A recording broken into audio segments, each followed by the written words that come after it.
makers and market movers. This is The Pulse with Francine Lacqua.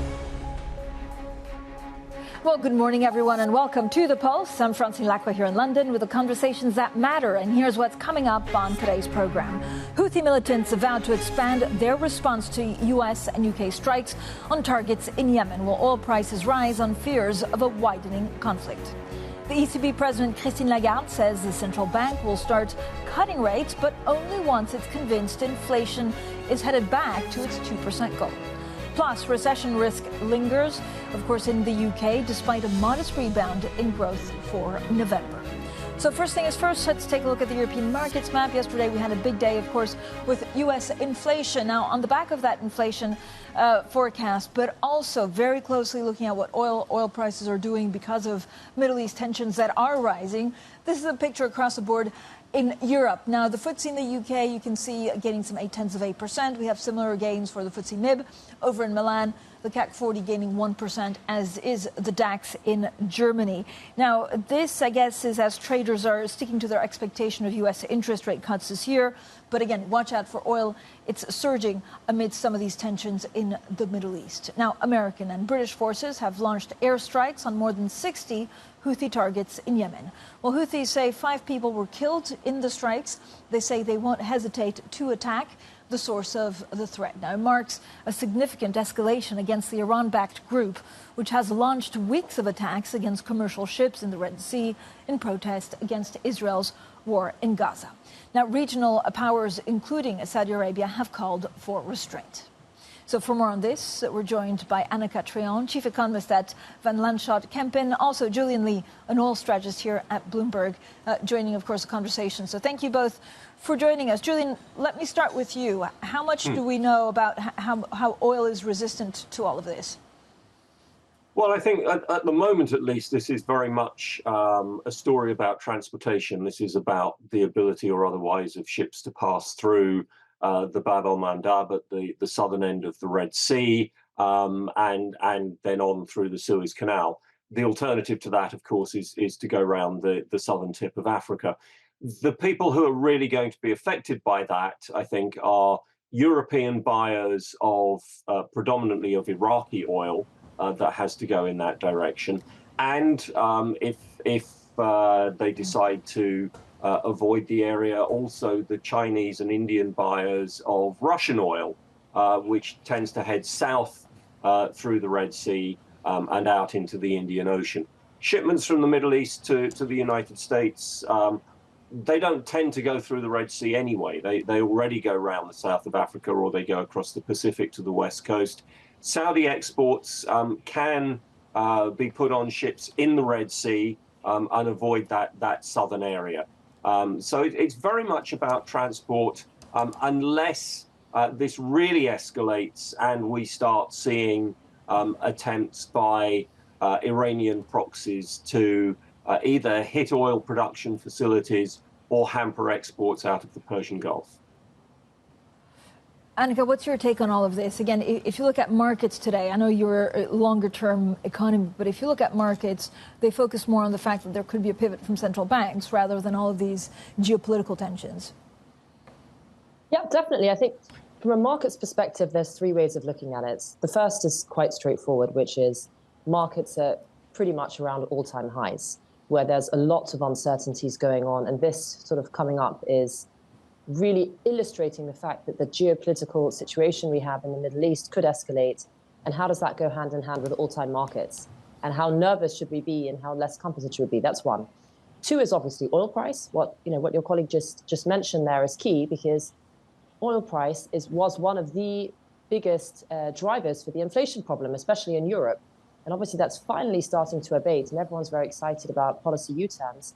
But if oil prices to tick up, that totally destroys that story. And the third point is simply about global supply chains. The Red Sea is a 15% global trade route, and we've seen what supply chain bottlenecks can do in terms of pricing pressure around COVID. We obviously don't want to see that again. Yeah, and to your great point, Anneka, let me ask Julian why you think, Julian, that markets, even oil markets, have been more or less taking this in their stride. Well, I think, that what we've seen is that the oil flow through the Red Sea until now has been relatively unimpeded by these attacks. We've certainly seen the diversion of container ships to a very large extent. I think we've also seen the diversion of an awful lot of liquid natural gas carriers. And I would suggest that perhaps in terms of energy, the big commodity to watch is potentially liquefied natural gas rather than oil, or certainly has been up until now. But if we do start to see tankers diverted, what this means is that the journeys take longer. The oil continues to flow. There's no, at least so far, there's been no impact on the level of production or the level of exports. But what we are potentially going to see is that it takes longer from the oil to get where it comes out of the ground to the refinery that turns it into the fuels that we need. That could create its own bottlenecks. What it will mean, I think, is that if this happens, stockpiles in consuming countries will have to be run down for a period of time while these trade flows adjust. Anneka, are you more or less convinced that actually we'll go through some kind of soft landing or not an ugly recession worldwide? Well, we're not too concerned about an ugly recession worldwide, simply because we've all been talking about this for 18 months. It's not happened.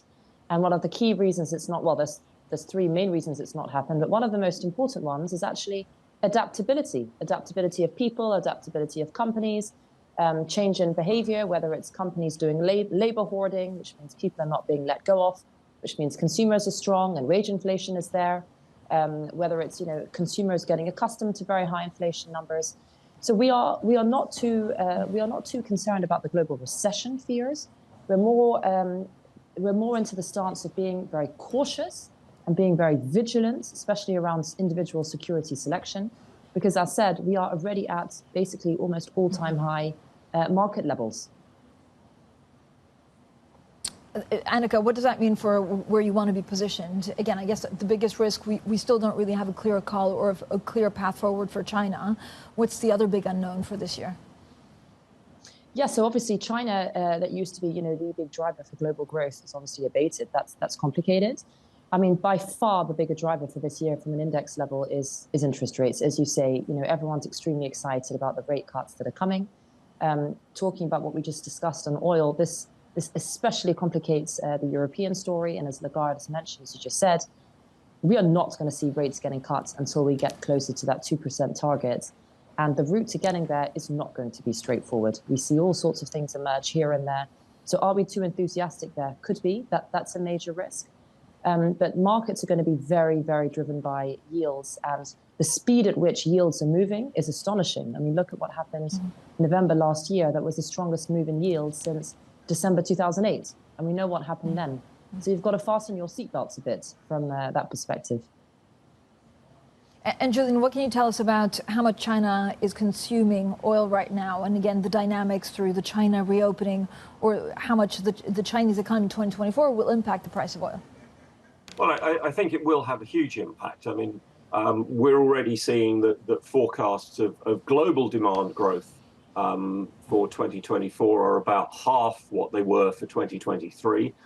China is still a big part of that growth picture, such as it is.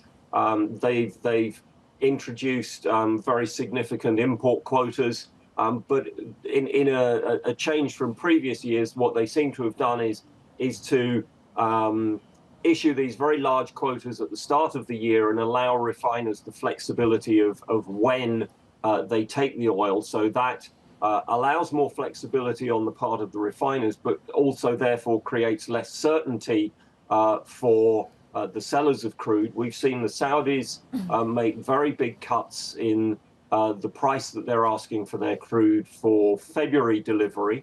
And so that is, I think, a reflection of a softness of the physical market, which is in part a China story, and suggests that the Saudis are concerned that they have been losing market share in China and elsewhere to countries like Russia, Iran, and others, and they are looking to get that market back. But it doesn't suggest, at the moment at least, a particularly tight market in Asia. Great, thank you so much. Our oil strategist, Julian Lee, and Anneka Treon, chief economist at Van Lanschot Kempen, stays with us. Now, Reuters is also reporting that Tesla will suspend most car production at its factory near Berlin for 3 weeks from January 29th. And the moves stem from a lack of components due to shifts in transport routes because of the armed conflict in the Red Sea. Pre-market Tesla down 1.6%. Now, switching focus, Taiwanese voters also head to the polls tomorrow to elect a new president, choosing between closer ties with China or defending the island's autonomy. It's an election that really carries global implications for geopolitics, trade, and investment. So for more on this story, we're joined by Bloomberg's chief North Asia correspondent, Stephen Engel in Taipei. Steve, Happy New Year. This is one of the most globally significant elections this year. So what exactly is at stake? Absolutely. We just have a few hours left until, of course, tomorrow morning when the polls open. We've all circled January 13th on our calendars for quite some time, knowing that this was going to be such a consequential election because there will be a new president-elect, most likely, unless it's a real hung election, by tomorrow evening, because the incumbent president, Tsai Ing-wen of the more independence-minded DPP party, she is hitting her term limits. She will be stepping down, and her candidate is the vice president, Lai Ching-te. And again, if you want to look at the more conventional, more simplified, if you will, narratives, the DPP of the incumbent party is more independence-minded, and the opposition, the two opposition candidates, keep in mind this is a three-horse race this time. The opposition both say that the incumbent party is making Taiwan more unsafe because, again, that perception that they want independence. They've never declared independence. They have no plan to declare independence, but Beijing views the DPP, the incumbent party, as being separatist. Now, on the other side, you have to look at the opposition. They want more closer ties with mainland China. They want to diffuse the tension, build the economic links with the mainland. But again, as voters go to the polls tomorrow morning, they are concerned as well. They want better economic ties for the most part, but they also don't want to essentially hand over their long, hard-fought freedoms and democracy and having a one country, two systems-like plan down the road with China. They all saw what happened to Hong Kong and how that worked out. Stephen, thank you so much. Stephen Engel there in Taipei. Now, coming up, we'll look at central banks. The ECB President Christine Lagarde says the central bank will start cutting rates, but only once it's convinced inflation is headed back to its 2% goal. That story is next, and this is Bloomberg.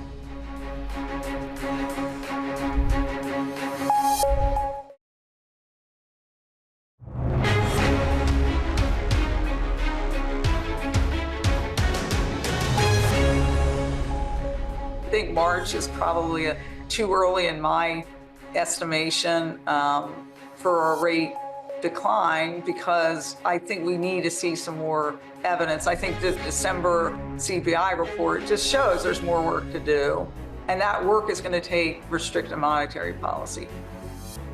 I cannot give you a date, but if we win this battle, if we reach the 2% inflation target, as we predict in 2025, and if it's confirmed by the data in the months to come, if this goes according to plan, and I'm being careful the way I say it, but I'm very confident, then the rates will start going down as soon as the data confirms the inflation path. Well, that was the ECB President, Christine Lagarde, and the Federal Reserve Bank of Cleveland President, Loretta Mester, giving an idea of where we can expect interest rate cuts. Now, still with us, Anneka Treon, Chief Economist at Van Lanschot Kempen. Anneka, we were talking a little bit before, of course, of some of this general pivot from central banks in 2024, some of the geopolitics. What does this mean for where you see the markets go? A lot will depend, of course, on yields and treasuries. Absolutely. So indeed, it's yields and treasuries, but yields are very dependent on what's going on with inflation, and whether or not this escalates or not will have a big impact on oil price, which has a big impact on inflation. So it's all quite circular, actually. And given how aggressively yields have moved in the last few months of last year, it's key. So the more information we have, the more doubts potentially we could have on the easing path of inflation. Is there a danger that, as we saw towards the end of 2023, that the market thinks one thing despite central banks telling them something else? We've had mismatches right from the start, frankly, of COVID. And when do we go back to more, I guess, fundamental analysis of what we're seeing in the economy for markets to be driven by? Definitely, it's a really good point, because from a central bank perspective, they have interest rates as their toolbox to manage inflation, pricing pressure. Now, the bond markets are either following the cues of the central banks or they're doing their own thing. So if you see what's happened to yields and how aggressively the markets have priced in the U-turn, the big question is, have central banks lost control of the bond markets, or were the bond markets doing the work off the central banks? And let's make this very practical. And this is what Lagarde has really been pointing to even more than Powell at the Fed. The easing financial conditions that the yield market is showing us, is this going too far? Because if it's going too far, then central banks actually cannot get accommodative yet, because the financial markets have already done too much accommodation.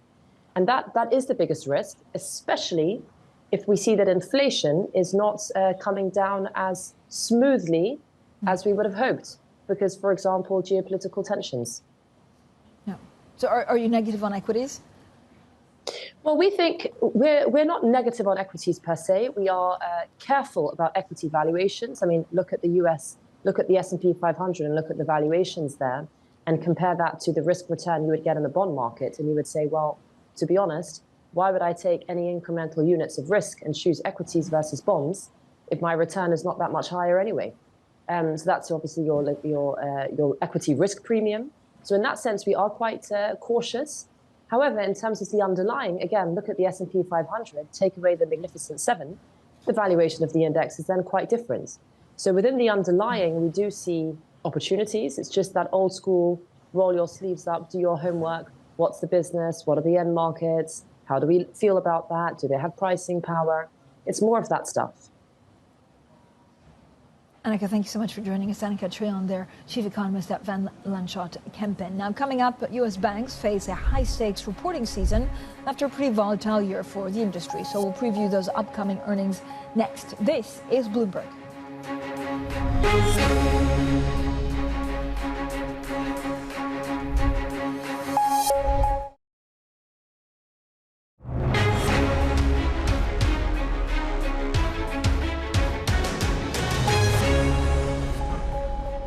So major U.S. lenders, including J.P. Morgan and Wells Fargo, are set to kick off earnings season today following a pretty volatile year for the banking industry, where I'm delighted to be joined by Jennifer Serene, who leads our coverage of finance in the UK and the Middle East. Jenny, so good to speak to you. So first of all, I mean, we love earnings season because we get to understand exactly where the weaknesses are, where the strengths are. So what are we expecting these banks to say about investment banking and trading?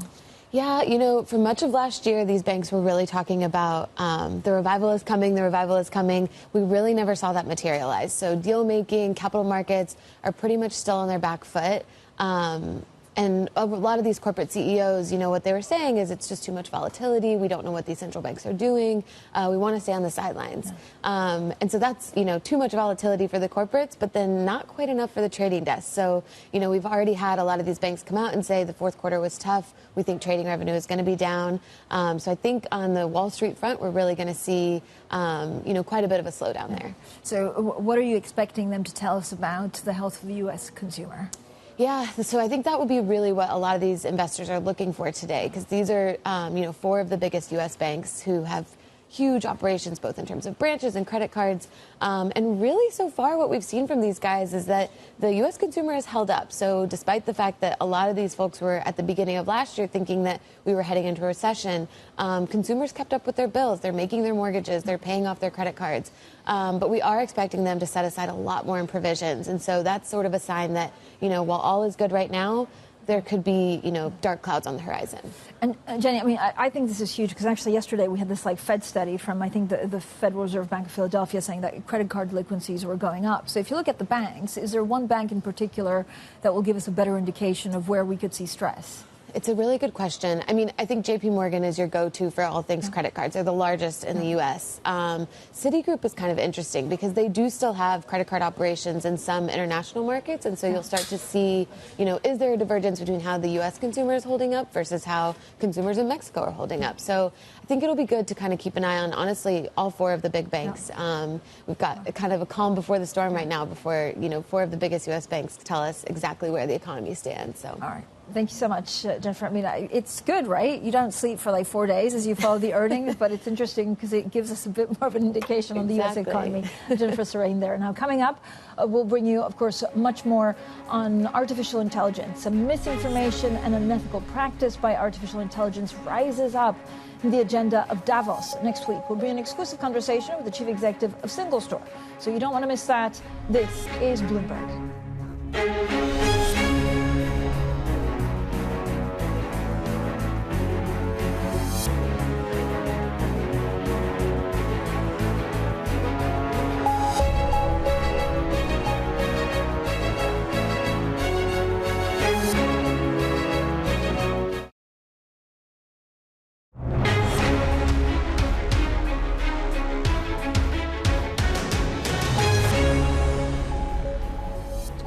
Houthi militants vow to expand their response to U.S. and UK strikes on targets in Yemen. Oil prices rise on fears of a widening conflict. ECB President Christine Lagarde says central bank will start cutting rates, but only once it's convinced inflation is headed back to its 2% goal. Plus, recession risks linger in the UK despite a modest rebound in growth in November. Well, good morning, everyone, and welcome to The Pulse. I'm Francine Lacqua here in London. Busy Friday. Happy Friday, everyone. Now, rebuilding trust is next week's theme at the World Economic Forum. High on the agenda, of course, will be discussions on artificial intelligence. The technology has experienced a huge surge in interest, with the likes of Meta and Google prioritizing it on their platforms. But as business leaders and top officials gather next week in Davos, the potential dangers of AI are being considered on an unprecedented level. Well, joining us now is Raj Verma. He is the Chief Executive Officer of Singlestore, a leading voice in ethical AI practice and enhancement. So, Raj, thank you so much for coming back on with us. When you look at AI, the debate has certainly shifted in the last 6-7 months. I know the UK is also trying to be a linchpin of AI regulation. Unclear where we end up with AI. Again, are we over expecting AI to take over? Will it be quicker or slower than we think? I do think it's going to be quicker than slower, if I was to take one position. I do think that people cannot celebrate something that they quite don't understand just yet. And I think one of the best explanations that I got about AI and the impact of AI was that the easy would get automated, the hard would get easier, and the impossible will become possible, right? And each of these things has an impact. The easy becoming automated is going to have the job discussion. Yeah. The hard becoming easier will just have the opportunity conversation. And the impossible becoming possible will have the innovation, conversation. So there are different conversations. And I think all of that has to be encapsulated in the regulation conversation, because no one wants the negative effects to be exaggerated, I suppose. But, Raj, I guess when we talk about unethical AI, is this state-sponsored AI for fake news? I mean, we're going through a massive election year. I mean, over 50% of world GDP will go to the polls. I mean, do you worry about interference in elections with the use of AI? I do. I think that's a real threat. I think the information that gets fed to people and not knowing whether it's from a trusted source or not is a real fear. I think everything that we are hearing about deepfake, etc., is actually true. And I do think that 2024 is going to be one such year where the impact of unethical use of AI could be one of the biggest. And it could also have its resonance for decades to come, if not done right. If you get my drift, so So but I guess the concern, and you're trying to basically get companies to embrace ethical AI. Yes. And I don't know whether that's wishful thinking, because it'd only be the good companies that would embrace it, and then you'd also have malefactors. Yeah, I think Francine, the challenge that you have is if you democratize anything, right, any technology or technology for the most part, then you're going to have bad actors for sure. But in the vast majority of the use of AI and the democratization of AI, it's going to be for the good, right? A vast majority, 90% plus. The bad actors would be there, and I do think that when you're talking about 2024, I do think that the main media, the trusted sources, the Bloombergs of the world, will play a greater role, because I think a lot of people would be looking up to these trusted sources for their information. And us being upfront and saying that, please, you know, your news is your personal responsibility, right? The sources of your news, and only go for the ones that you trust, is one such thing that we are going to hear more and more about in 2024 for sure. So one of the things I know that you also put the spotlight on is the use of data, right? The fact that this needs to be done in an ethical way.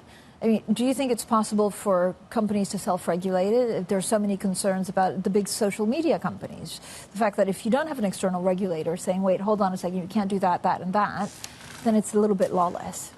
I completely agree. I do think that ultimately the three pillars of AI are information, context, and choice, right? The information is driven from your data set in an organization. The context, again, the LLMs and all the rest of it, and the RAG theorems that we are talking about. However, the choice is a organization's choice, which is directly correlated to the value system of that organization. We've seen many instances where the value system has been the age-old value system that the business of every business is profit. And if that continues to be the mantra that organizations use, then we are there for a tough ride, and AI is going to make it worse. But if the value system is do right, then I think AI can be the biggest, advancement in technology that the world has ever seen, Francine. I guess the problem is, how do you define do right? Yeah, that's right. I think fundamentally most leaders know what right is.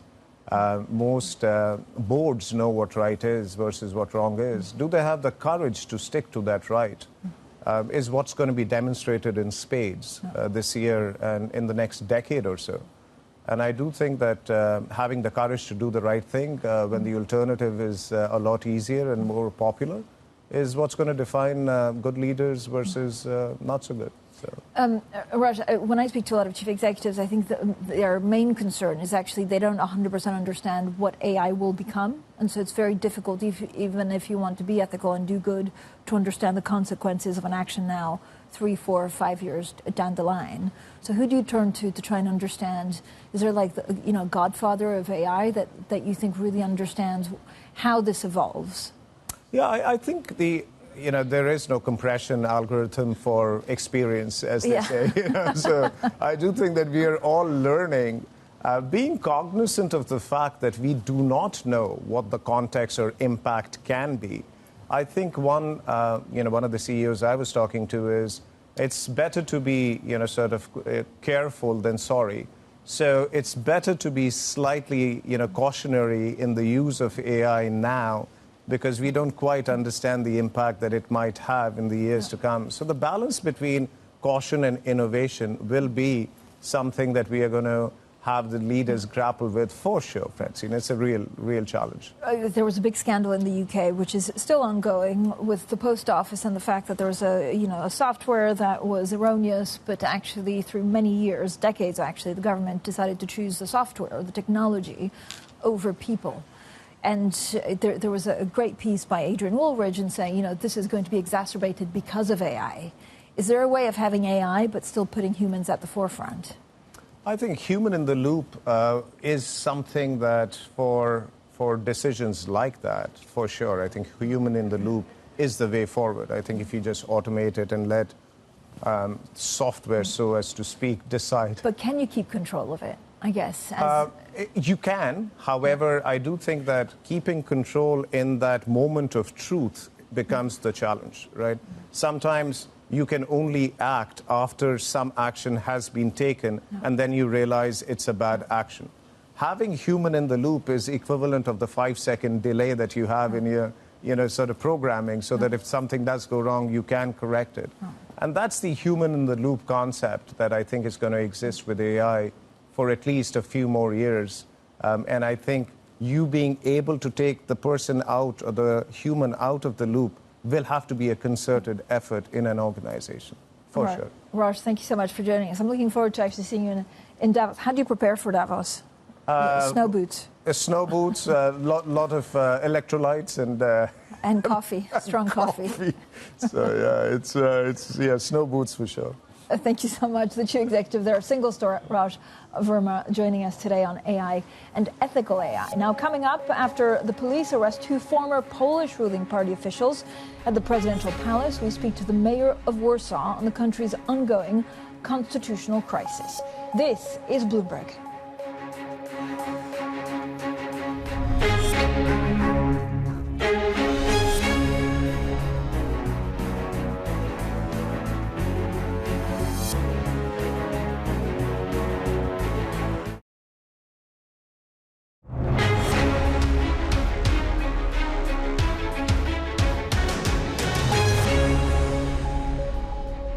Well, 3 months after Donald Tusk's pro-European alliance won elections in Poland, the country is facing a political crisis.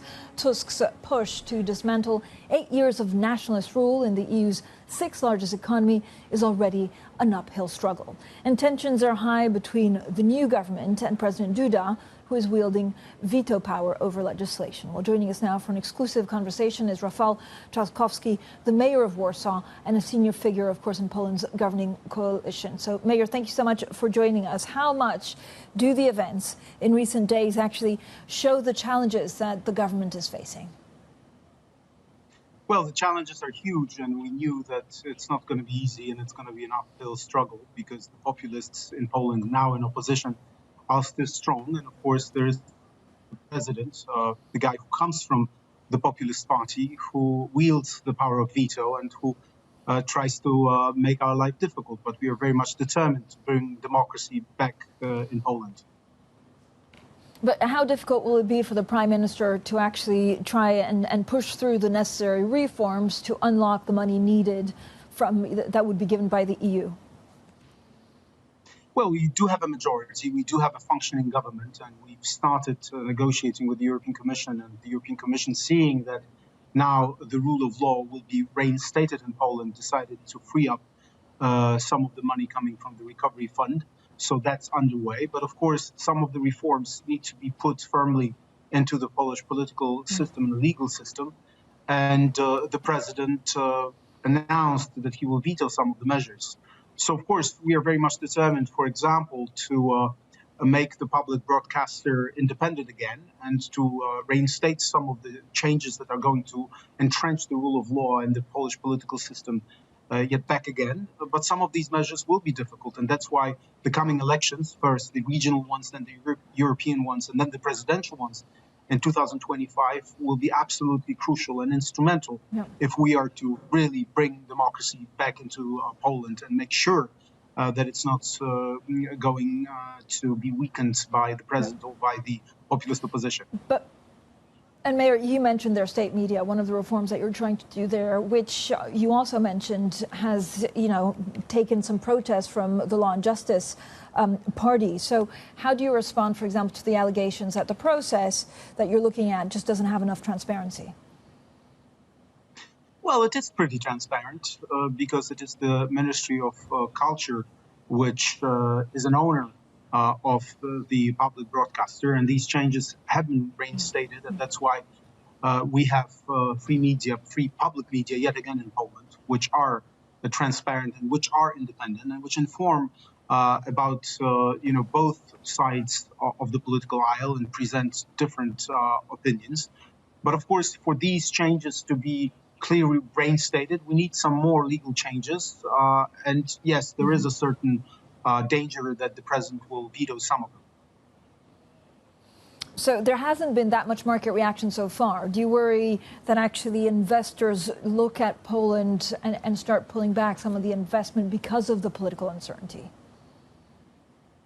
No, I don't think so, because there is a clear majority. And of course, we knew that the opposition will be vocal. But we all know that these guys are populists who have been undermining Polish democracy for the past 8 years.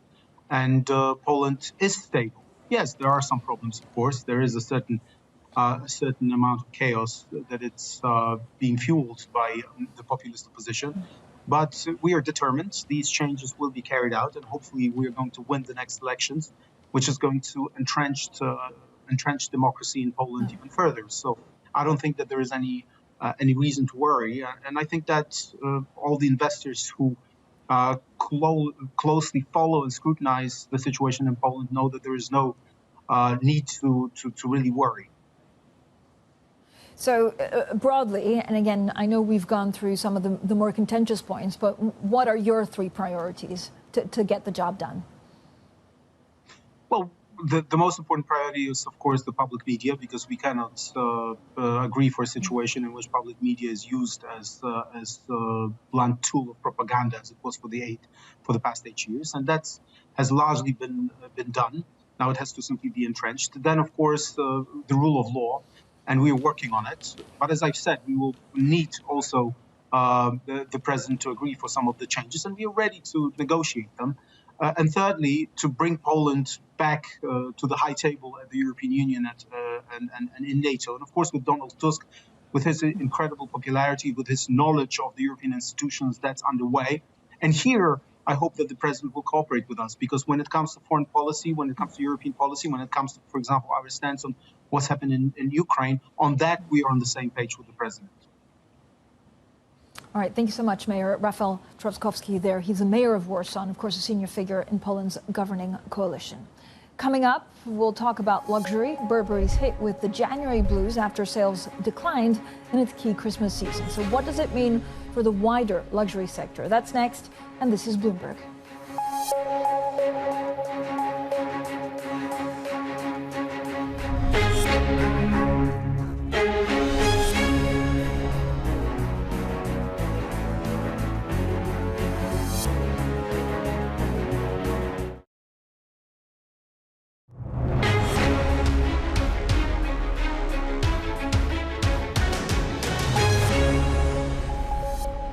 Now, the world's largest listed hedge fund manager, Man Group, has a woman in charge for the first time in 240 years of history.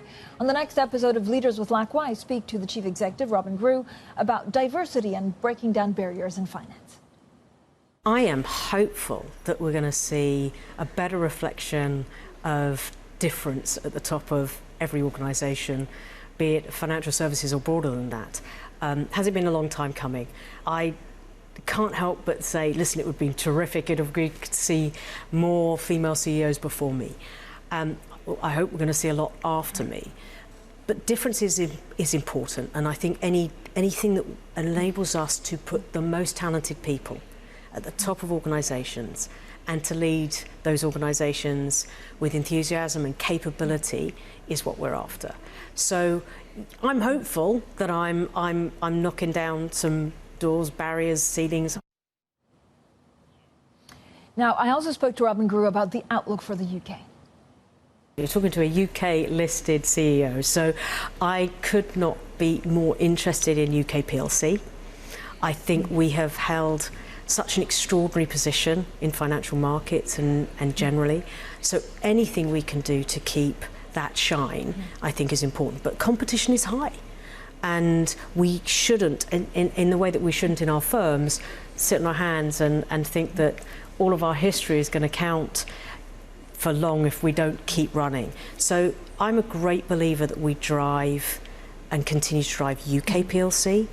There is such a lot of innovation and creativity and growth here. There's such a lot of expertise that sits in these small shores. So anything we can do to keep that alive and keep it at its top game, I'm all for. But we operate as a global organisation, and I'm going to go where there is strong capability to invest, where the markets are deeper, where the clients need us to be, and where we can find opportunity. And I'm going to continue to look for that. But I'm a UK-listed CEO who can't help but want this to be great too. And you can see that full interview with the Man Group chief executive, Robin Grew, on Leaders with Lacqua. It airs tonight, 7 p.m. New York time, and then 1 p.m. London time tomorrow. Now on to luxury, and Burberry slumping in UK trading after the trench coat maker recorded a drop in sales in the key Christmas quarter. Now the luxury goods company has now slashed its profit forecast in an unscheduled trading update. Well, for more on all of this, let's go straight to our retail reporter, Dasha Afnasieva. Dasha, what have been the problem areas for Burberry? Well, unfortunately, on the call, the CEO said that actually there was deceleration in all regions, but in particular, I think that the slowdown in travel retail in China has hit them. And I think for Burberry in particular, this is an ongoing story. So they're already launching a turnaround. They had a new creative director, Daniel Lee, who unfortunately for him, it's very unlucky. He joined just as there's this global slowdown in luxury. And now Burberry has got to convince the market that its turnaround is going to work, that it's going to also convince consumers to pay more for its collections, despite this massive slowdown in the run up to Christmas. But Dasha, I guess the concern is this Burberry, or is this just luxury stocks in general that will be, down hit because they've done so well in the last 18 months or so? I would say it's a mixture. So today, LVMH and other luxury stocks sold down a little bit. In particular, LVMH doesn't have exactly the same kind of problem as Burberry because obviously it has lots of brands, so it can switch its marketing resources to different brands depending on what's working at the time. But I do think it's fair to say that there is a bit of a luxury slowdown. It's arguably, you could argue that it's a cost of living crisis or it's the long-term post-COVID effects and rebalancing. And people running out of their savings that they had accumulated during the pandemic. But you can see it, for example, in drink stocks, particularly Remy Martin and, the drinks division of LVMH has suffered because they sell these incredibly expensive bottles and have staked their strategy on convincing consumers to pay more and more per bottle. So I think it's a mixture. Dasha, overall, are there any, there's LVMH, there's Kering, there's so many of these big luxury conglomerates or companies. Who do you think will come out on top, and where are we seeing the real troubles? Well, I think it's really hard to say, but at this stage, but, having a conglomerate is obviously an advantage, and having less of an exposure to China and Chinese retail, which is tricky for the luxury sector because it's been so driven by Chinese demand. I think those are all advantages. I think in Burberry's case in particular, it's now trading around 2016 levels. So you do have to wonder at what point has it become a takeover target. But on the other hand, the market cap was £4.5 billion. So whoever would be interested would have to really believe in this heritage British aesthetic that Burberry is known for. Dasha, thank you so much, as always. Dasha Afnasieva there on luxury. Now, all of next week will be live from the World Economic Forum in Davos. We'll bring you interviews and discussions with some great interviews. This is Bloomberg.